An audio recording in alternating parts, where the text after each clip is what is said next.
No first-round picks in this year's NHL draft, Kristen, but what do you think the Calgary Flames might be able to do this weekend? Well, they've been talking pretty heavily, obviously, to try and get in the first round, although the price is heavy, obviously not having any picks until the fourth round, 105th and 108th overall. So you look at what they have, and they have a guy like Dougie Hamilton and Michael Stone, and they have a lot of NHL defensemen that could fit in rosters and be part of a package deal. I don't know how realistic the price is going to be for Dougie Hamilton, a guy that they traded for in 2015 at the draft. But you look at their NHL roster first, and those trading assets are like gold here.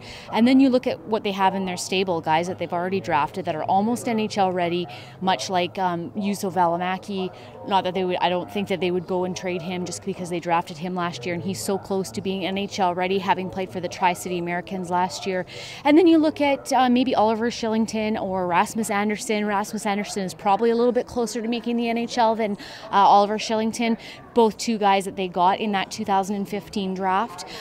So you have those players, those prospects that could be nice pieces in a larger deal if Brad Treliving decides to pull the trigger on something to get into the first round. But does he want it that bad? That's the other thing.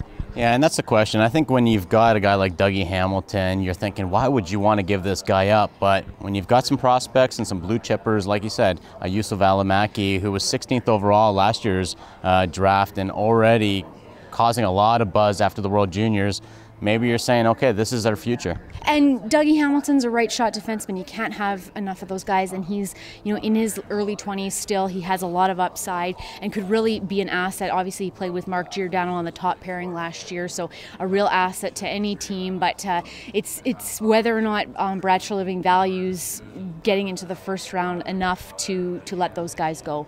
Well, let's hope the Calgary Flames do something, because I want to see you write something this weekend, and I think it gives us a lot to talk about. For Post Media News, this is Kristen Anderson. I'm Michael Trakos.